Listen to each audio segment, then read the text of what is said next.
We're back. Fantastic.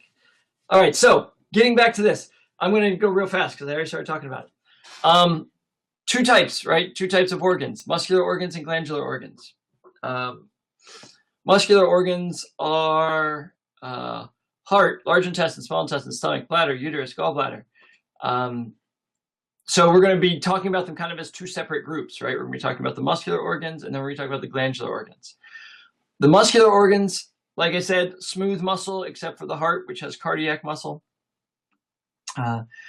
Those muscles, they, right,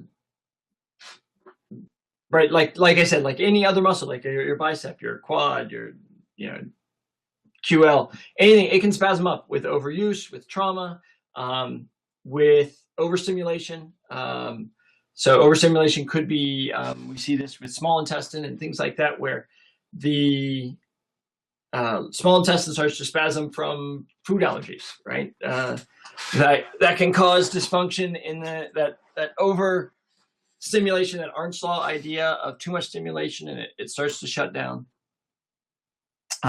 These glandular organs, we're going to be treating differently. That's going to be more of a draining type of deal than releasing of a spasm. So we do have kind of two separate types of treatments that are going on here. Let's go to those muscular organs. Like I said, these pictures might be more helpful now that you can see them. Large intestine. You can see large intestine is a big long tube. Has these little pouches in it. These pouches are called haustra. Those haustra are separated by muscles. So you have these circular bands of muscles that help push along the food. You also have these longitudinal bands, which are these little black lines in this bottom drawing that you can see, that allow for, again, structure and movement. It helps to really move, because as small intestine really only gets the circular ones, because it's really just dealing with a more fluid-like, softer piece of food. As it goes through large intestine, the water gets drained out, it gets to be harder, it needs to be a stronger contraction. It gets extra muscles. Like I said, it's very easy to palpate these constrictions, especially of large intestine, because it's such a thick wall. That thick wall allows it to have that, like I said, this extra muscle, and very easily palpable. The small intestine is also pretty palpable. There's not much on top of it. We've just kind of peeled away the greater omentum there, so that you can see small intestine. Also muscular, and like I said, has this idea of peristalsis. This idea of a rhythmic contraction that moves food throughout the digestive tract. So these restrictions, these constrictions in those muscular walls can cause issues, right? Those issues have already been shown to respond pretty well to massage. We aren't the first ones to look at this. Let's take a look. Here's a few different studies, one in 2013, one in 2002, one in 2006, talking about abdominal massage and bowel function. Each of these has shown very positive effects.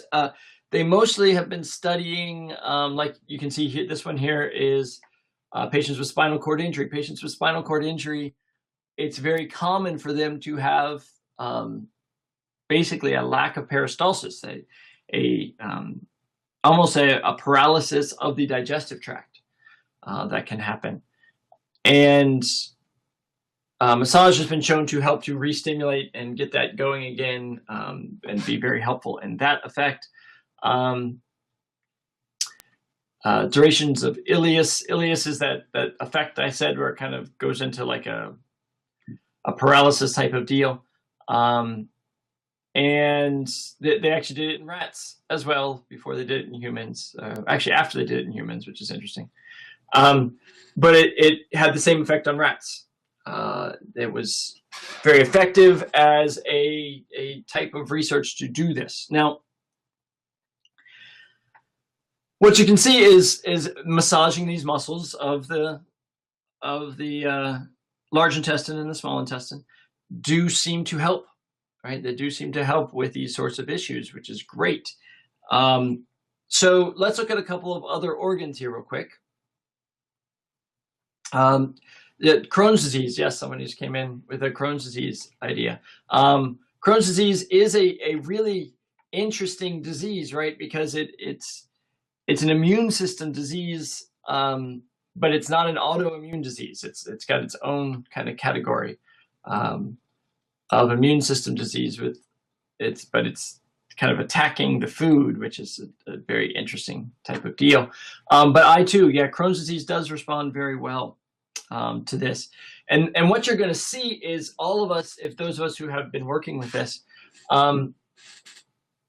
we have results, right? I mean, I really wish my patient was supposed to send me her blood test. I'll tell you about that later. But we all have our story, like where we've done visceral massage and gotten some really good results that just haven't been studied yet, right? We're just trying to get the idea out there of what intestinal and what organ massage really is and what it does, right? And so the effect of, let's say, organ massage on these muscular organs, and you can see here's a diagram of the stomach. You'll see the stomach is a highly muscular organ. It has actually 3 different layers of muscle that are on kind of the outer layers of the stomach. Again, another easy one to feel. And you can see here's kind of a cross section of the 3 layers of muscle before the vascular and then the internal portions of the stomach, there where all the glands and all of that are. Stomach massage, all sorts of effects of stomach massage, right? Kind of the massage really, the stomach is really defined by these 2 sphincters, right? There's one on the top called the lower esophageal sphincter and one on the bottom called the pyloric sphincter. And those are even thicker bands of muscle, right? Those are where the muscle even gets thicker than it is in the rest of the stomach. And as a result, you'll see there's actually dysfunction that can happen in these muscles. And here's the kind of stuff that is being done for that right now. There is a balloonation where they go in and then blow it up with a balloon. There are stents that they try to put in. Here's some medication. I just heard someone say there was no volume. Just type yes if you can hear me. That would be great. Okay, thank you. That's enough. So here's some of the different ways that are being treated for these issues right now. One of the ones that I would like to kind of point out here.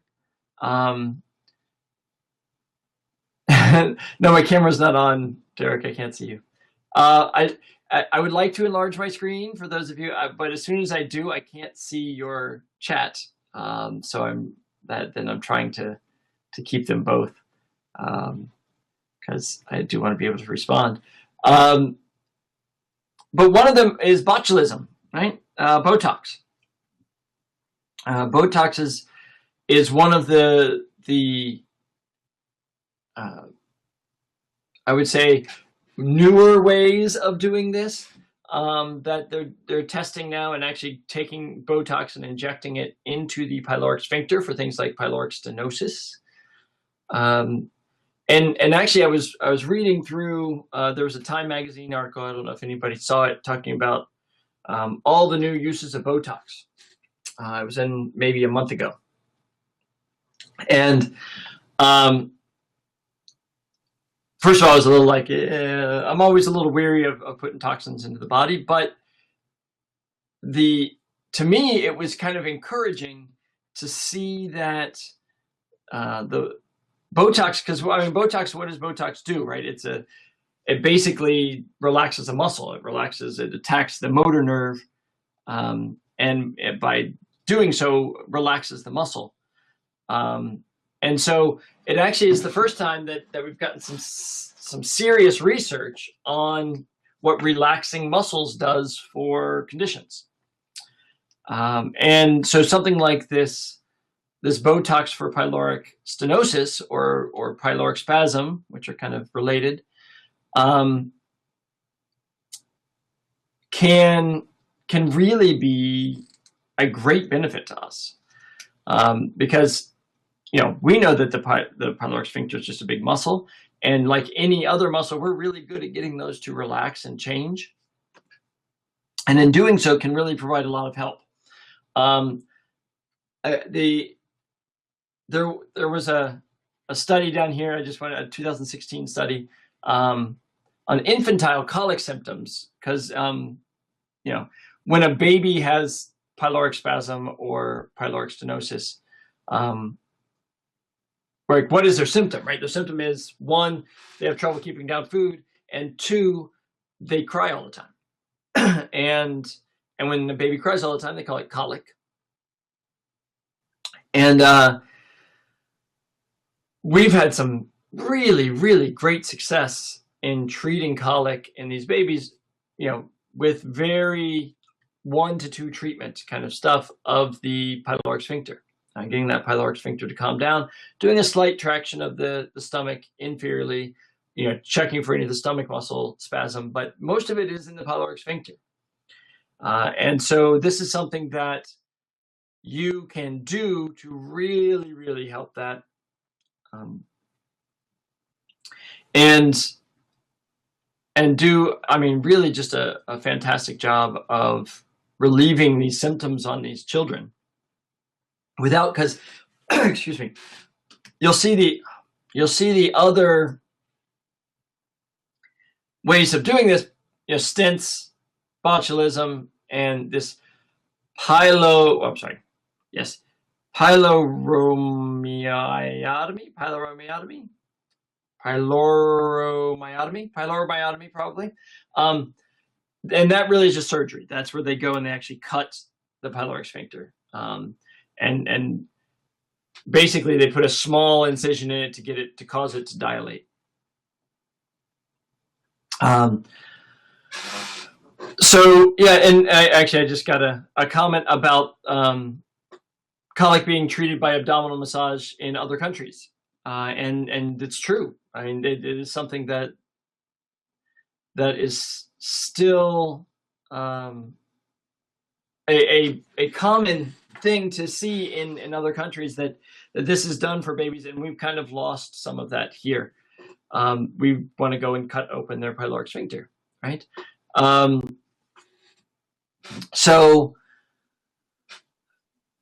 this is just a beginning. Again, all this is, right, where at this point, all we're really talking about is muscle.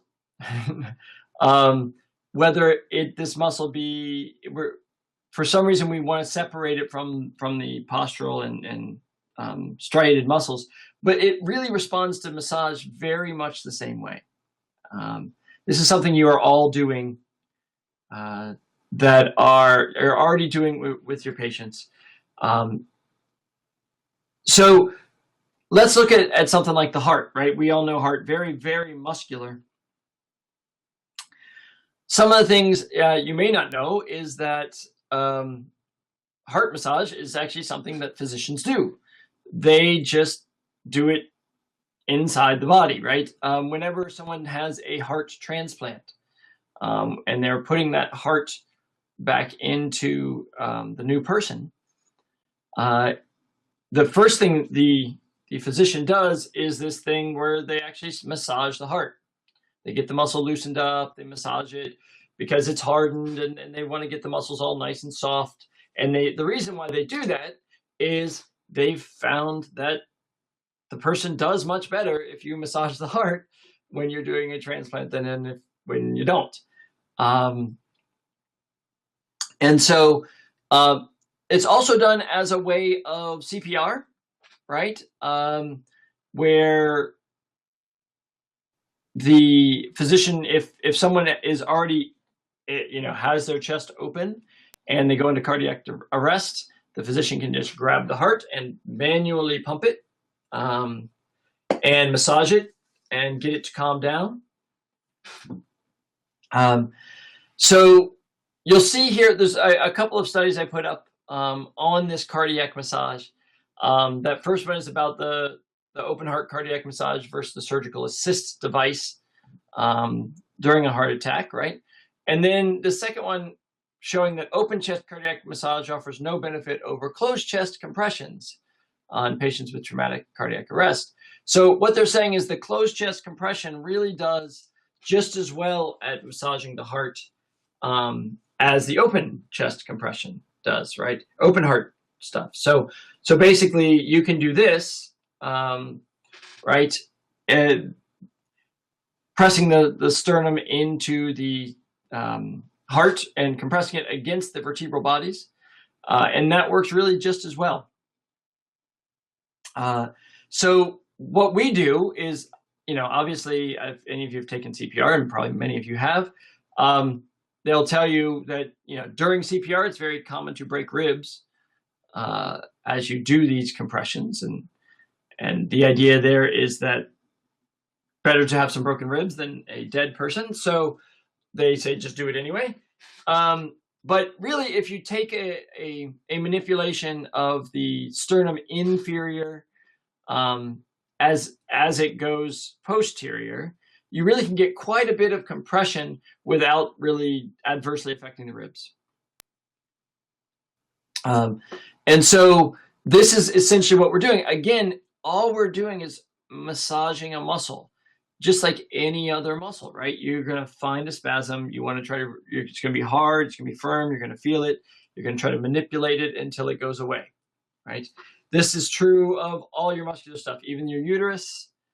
This is just another picture of how thick the muscular wall really is in the uterus. That is a very muscular organ. The uterus can obviously use to expel a baby. And so it's very important to get that one done. And there's less on the uterus stuff, but there's actually some on uterus spasm and what to do about uterus spasm. All right. So let's look at the glandular organs for a second, because this is a whole different category. And massaging glands is not a new thing, right? Massaging glands is something that actually has been studied. There's a very recent study on this is with salivary glands massage in order to help drain those when they get clogged. Meibomian glands. Who knows where the meibomian gland is? First one to type it in gets it. Anybody meibomian? Where would I find a meibomian gland? Giving you just a couple seconds for typing. Nobody? Nobody gets meibomian? All right. Well, somebody, I know a lot of you know it and you're just not wanting to show off. Meibomian gland is in the eye. It's part of the tear production, along with the lacrimal gland. The meibomian it produces some of the film that's in tears. So yeah, we're gonna, for those of you who do need to go, we are recording this, hopefully, if I did that right, and we'll be posting it later. So we will get to see that. So the other, like the parotid gland, that's another one that gets a lot of study on massaging that in order to basically decongest it. If it gets congested, you can get a decongesting of the gland. So massaging glands is not new, but massaging glandular organs is something that is poorly studied. So let's go over a glandular organ here. Skipped over it. Here's one. The pancreas is a glandular organ. And you'll see, really, pancreas is one of those that has basically two types of functions, right? It's an endocrine and an exocrine gland. The endocrine part is it puts insulin and glucagon directly into the blood. The exocrine part is it has these pancreatic enzymes that are super important for you digesting your food, right?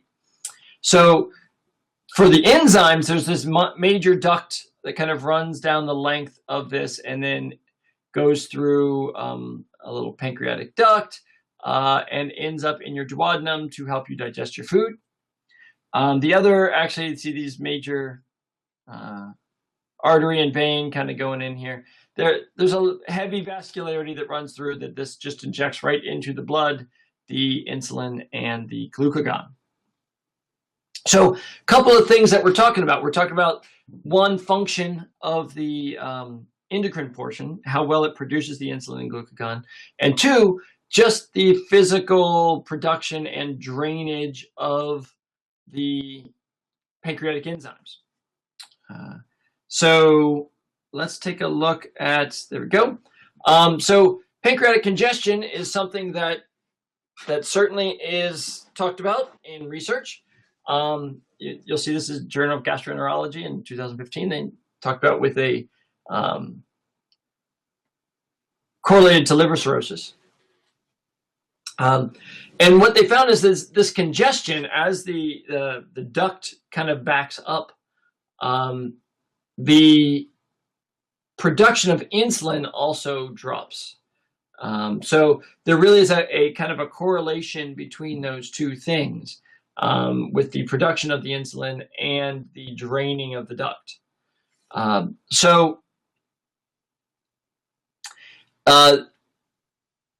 The other one, intra-abdominal hypertension. So as the blood pressure grows in the abdomen, the endocrine functions of the pancreas drops. So we know as pressure starts to get exerted on this organ, it functions less, right?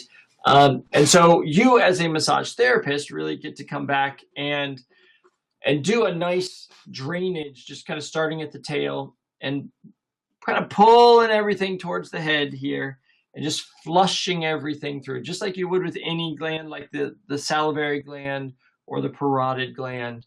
When we're teaching glandular organs, it's much more about this flushing effect. It's not, we're not feeling for spasm, we're feeling for congestion. And that congestion is what will decrease function of an organ like this. So this pulling through, this decongesting of the pancreas is one of the things that you're gonna, that you can do as a therapist. And this is the one that I actually recently did this with a patient who's type 2 diabetic and had rising blood sugars, 130, 140 range, closing on 150. She was there just kind of slowly going up. We were able to do this, and by the next day it was down to 108. And all we really did was got rid of some of this congestion and got some pressure off of it. And just like this research shows, if you get the pressure off of it, the endocrine function, meaning the production of insulin and glucagon, increases, is what we were trying to do. So all of this is kind of supported by research. What we're doing is, and it's just foreign to a lot of people. And I feel like this is something that would make great areas of study is type 2 diabetics and pancreatic massage. This is, I think, kind of an area we're going to want to move into. I haven't got one of our students fully interested yet, but I'm going to get one of our students interested in this, and we're going to get some research done on it. Another area, and this is organ / gland, is the thyroid gland. Thyroid gland is responsible for the production of T3 and T4, which is your hormones that control metabolism. These glands we have actually gotten some pretty good success with. You'll see where it sits. It sits kind of on top of this thyroid cartilage, just inferior to it, right here in the anterior part of the neck. So pretty easy to get to. Also, there's a thin layer of muscle on top, right? Your infrahyoids run on top of this particular gland. And then on the back side of it, you have the longus coli, longus capitis. And we've found kind of treating those all the way around and then draining this thyroid, kind of decongesting the thyroid, can really improve function. But I have to say, we're not the first. This is a paper that was presented at the Association for the Study of Internal Secretions. And it showed that gentle massage of the thyroid on the cat for 2 or 3 minutes will cause an increased rate of the heart, and by some cases 33%. So, and doing other glands does not have this purpose. So we really are kind of flushing the thyroid gland with the massage. So, and that they're saying this increase in heart rate actually happened without, they were actually able to remove adrenal glands and still get that same response. So they know it wasn't adrenal. But you'll see this was all done in 1920, right? We aren't the first people to start to think about this. But this one, the effects of massage therapy on chronic neck pain, cervical hyperlordosis, and TSH levels on a woman with hypothyroidism, was something that was actually done at our school. This is one of our case studies from one of our students here. Her name is Sheila. Some of you know her, Sheila Tirabassi LeGroux now, because she got married. So this was an interesting study in that this lady who had come in to the clinic for our research had come in with, she came in for cervical pain, headaches, and lack of range of motion in her neck, and happened to have just had a TSH test, which is TSH is thyroid stimulating hormone. That's what's secreted by your pituitary to tell your thyroid to start to activate. So on someone with hypothyroidism, they actually have high TSH levels because it means their thyroid's not producing enough T3 and T4, and so their pituitary keeps sending the signal, hey, we need more, we need more, we need more. So they get really high TSH levels. And through doing what we do, and then right after we were done, it was just a 5-week study. She got her blood test done again, and she had a very distinct drop in TSH levels. And so her thyroid had started kicking in, and we followed her since. She's not too far from the clinic here. She is now she's off of her thyroid medication and keeping a normal TSH and T3 and T4 levels. And so we know firsthand that this thyroid stuff can work. And we actually documented it throughout the whole process. The same can be done for other glandular organs, right? The kidney is a glandular organ. You'll see these nephrons, right? These little tubes that all drain into this renal pelvis here. Each of those has a collecting duct, and those collecting ducts, again, with trauma, with too much stimulation, those sorts of things, they can get clogged. They can just get like buildup in them, and they can get clogged up, and that causes a back pressure, and that back pressure causes that nephron not to work properly. Because if anything is reliant on blood pressure, it is your kidney. It needs the pressure to be just right. So massaging that kidney, and there's a special way we go about draining everything towards the renal pelvis, making sure that there is drainage going on there. I didn't get a picture here of the liver, but the liver is very much the same way, right? The liver is a glandular organ, and some people don't think of it this way. So are the lungs. Right? These alveoli, these airway passages. As there's a lot of blood that runs through your lung, obviously for all the exchange, and you'll feel lungs. You know, I just had a gentleman the other day, had a cough for 6 weeks, couldn't get rid of it, you know. And I did his left lung, no problem. Did his right lung, there's this giant hard spot in his right lung. And as I did it, all of this, he just started coughing very, very profusely. And we did it a few times until that cough went away. Let's see, I saw him last Tuesday. He actually left a message Friday. He said Tuesday was bad, and then it was completely gone. He hasn't had any cough since. Finding these restricted areas and really, really treating them as a gland and really kind of flushing everything back out works. Another really important one is the greater omentum, right? Greater omentum is part of the mesentery, and I don't know if any of you are on Facebook, but probably some of you are. It was going around Facebook like crazy. Like, oh, the scientists have discovered a new organ, right? And the new organ was the mesentery. We'd known the mesentery was there the entire time. They just decided that, wow, there's enough functions of this thing that we're going to now call it an organ. It's not like we didn't know it was there. It was there.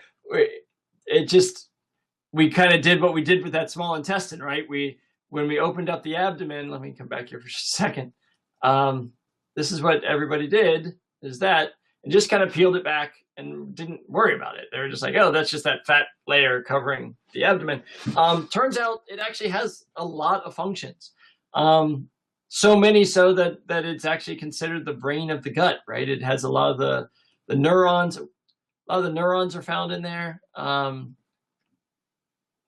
It has a bactericidal, so it kills bacteria.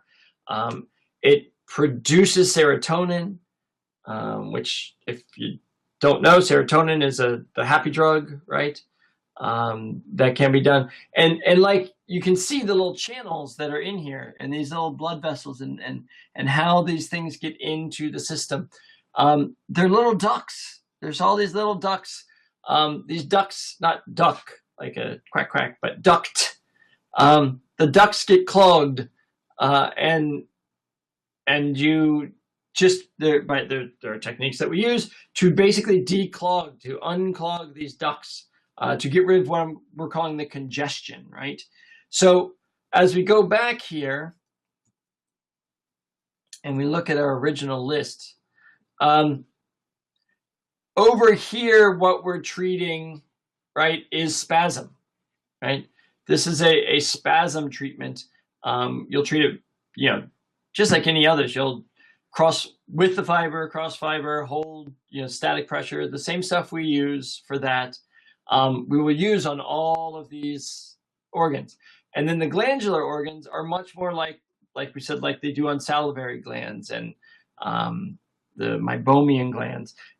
It's really just a massaging to decongest, right?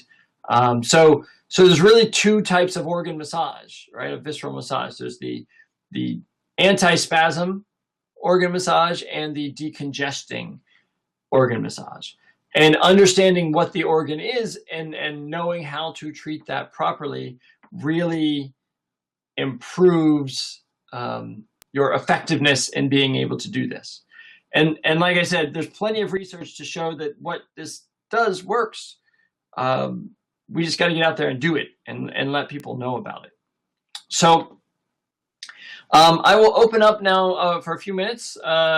I know I like talking to you, but it doesn't look like we're doing that today. If you have questions on any other thing we presented, I would love to answer those for you. So as soon as you want to, just go ahead and type those in.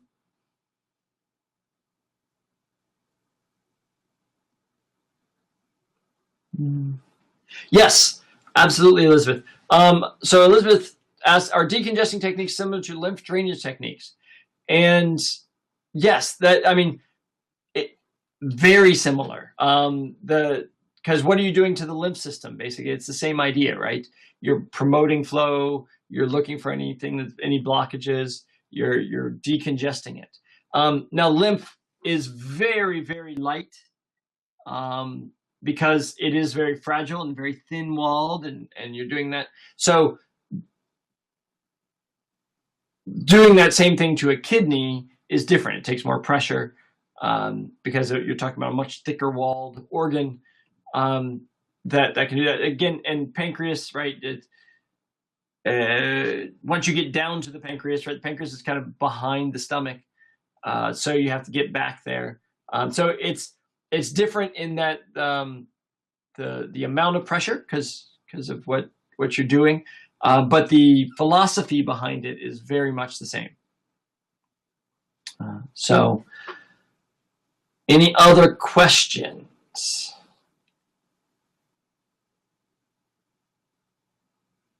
Oh,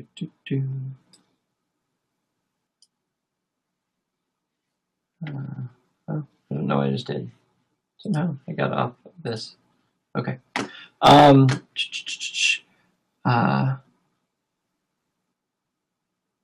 So I had somebody asking about they have clients or friends with Crohn's disease and their bellies are distended. They said accessing organs may cause them pain.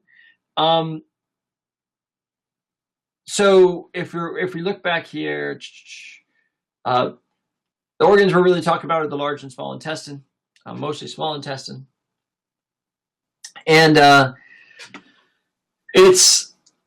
there's not much covering the small intestine. So as they're distending, that what's happening is the small intestine is actually hypertrophying, right? It's getting larger in response. It actually is kind of swelling in response to this immune attack, right? Because you have that local swelling that goes along with immune function.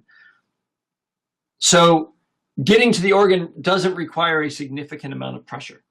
The only thing you have to get through is the rectus abdominis, and if they've had a distended belly for a while, they don't have a real thick rectus abdominis. If there's a lot of fat on top, it's really, again, a lot of times that fat is intra-abdominal fat and not just subcutaneous fat. So it's not necessarily sitting on top of the organ, but within the organ. So you can still get to the small intestine pretty easily. I think we had someone earlier talking about their Crohn's people. We talked about colic. Mitch was talking about Crohn's. Mitch, if you're still here, did you have any issue trying to access those organs when working on your Crohn's patients? Give Mitch a second if he's still here. Oh, no, Mitch did leave. He said he had a client. He had to go. So Mitch is not here. Thank you. Thanks, Renee. But no, it is something that we've never had any real access. Certainly you work within the patient's tolerance, as many of them are. And Crohn's will go through flares, and you might wait for the flare to go down to do the organ massage. All right. Any other questions?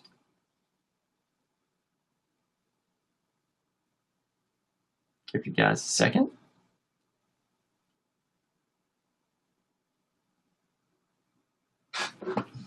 All right. Well, certainly, with glandular massage, do you work toward the heart? No. You work towards where the gland drains. So let's take a look real quick. Like the kidney, you're going to work toward the renal pelvis because that's where everything is draining toward. With the pancreas, you're going to work towards the head of the pancreas. So you're going to go from the tail toward the head of the pancreas, right?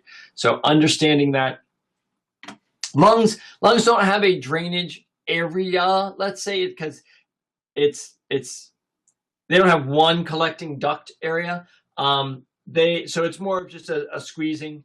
And honestly, your manipulation of the lungs and heart is really, you can only go where the rib cage will let you go. So that really limits the direction in which you can do that. And honestly, toward the heart, when you're in the lungs, is kind of anything medial, right? The lungs surround the heart.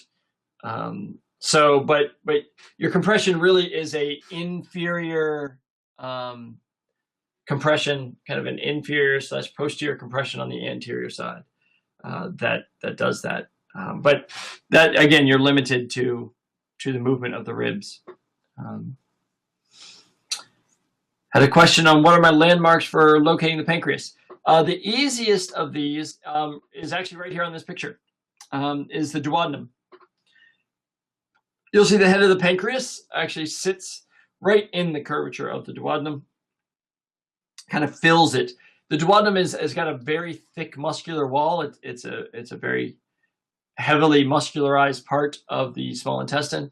It is the thickest and hardest part of the small intestine. And that right, you'll see, they're like, oh, it starts right there. Well, right in front of that is the pyloric sphincter, which again is very heavily muscularized. And then as you kind of slide back behind the stomach, where'd you go? Kind of see it here. Nope, we pulled that up. Can't see it there. Be here. So there's the stomach right there. You're kind of sliding right in here on the so this is the greater curvature of the stomach. This is the lesser curvature of the stomach. This is a bit misleading because the pyloric sphincter is right about there.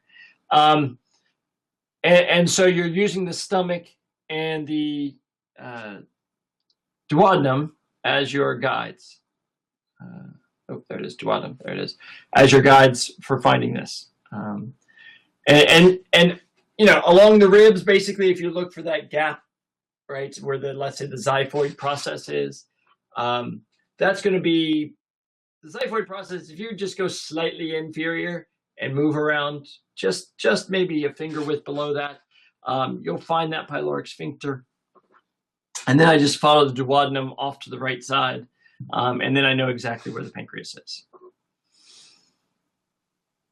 Hope that answered that question. All right. Oh, yes, Derek, good point. I didn't talk about that. Up here for this, Derek mentioned he worked on a patient who was diagnosed with congestive heart failure, and the heart massage was very beneficial for that person. Yes. So basically, what is congestive heart failure, right? It means your heart is not contracting hard enough, right? And so in not that left ventricle, as it's pushing the blood through the body, it's not providing enough pressure.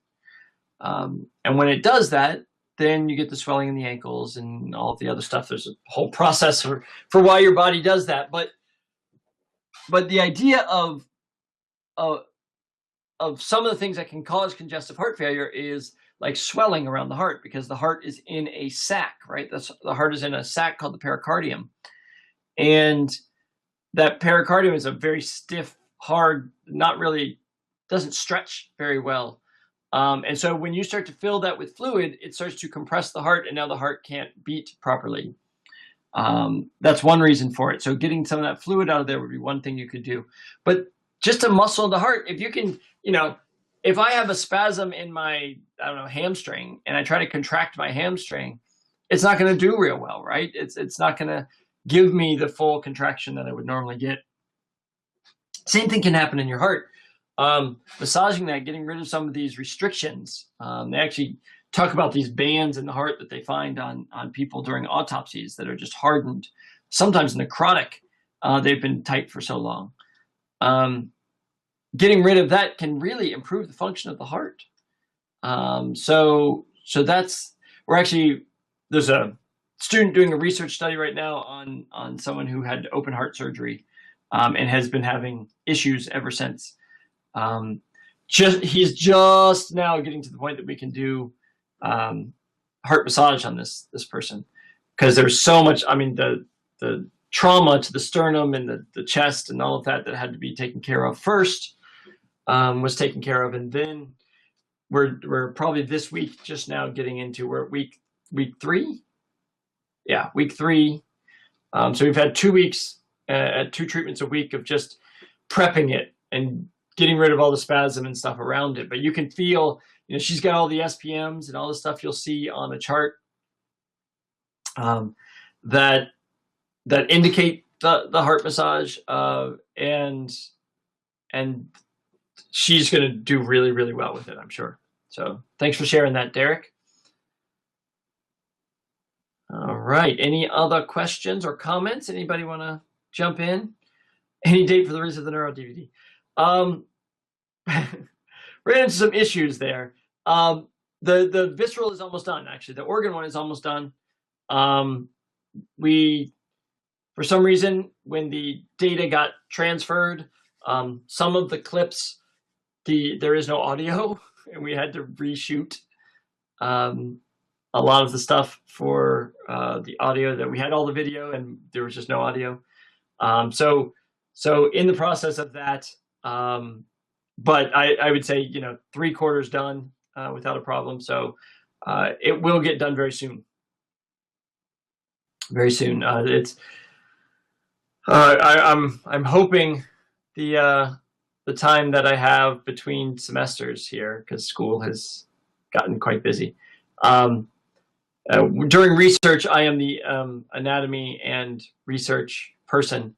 So during the research times, it's a very, very busy time for me. And I'm also the video editor. So just ran out of some time for that, but we will get right back on that soon.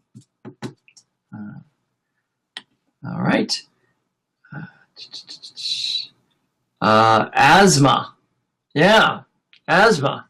So lung massage for people with asthma, right? Because not only when you do the lung massage are you treating the lung and the congestion in the lung, but you're also kind of all the muscles around it, right? All that rib cage, you're mobilizing the rib cage. Anything you can do to make that rib cage move easier makes it easier to take a breath in. And that congestion, right? So what do we talk about with congestion? We're talking that alveoli. If they're not processing the air, if they're congested and blocked and not processing air, that means you're trying to operate with less alveoli, which means you're getting less oxygen into your blood, makes you hyperventilate and do things like that. Also, the diaphragm with that, right? Actually, in doing my research, was seeing some transdiaphragmatic heart massage that they do when they're doing an abdominal surgery, where they actually massage the heart through the diaphragm from inside, which I thought was actually quite interesting. So this is some good stuff. Good stuff that can be done. Thank you, Derek, again for sharing that. All right, fantastic. Anything else you would like to share or questions? All right, good. Just a reminder, we've got a couple of ALPs upcoming. The somatic is coming up real soon, 220 to 34. And then there's neuro ones, which is where you would learn the organ massage and all of that stuff, coming up in August. So just keep that on your calendars if you guys would be interested. Looks like Ed will be at the somatic. Looking forward to seeing you there, Ed. And we otherwise, thank you guys for coming out and being a part of this. All right, Wes. Yes, visceral massage is many times shied away from. Yes, I know, and it shouldn't be because it's so awesome. So thank you guys for all this and bearing with me with this new program. Good chance we will be back to go to a webinar for the next one because this one did not work as well as I had hoped. We will be talking to you guys later. Thank you very much. So the next one is going to be, let's see, what is January? So February, March, April. We'll be doing one in April. So stay tuned and we'll have a really good topic for you then. Have a good night.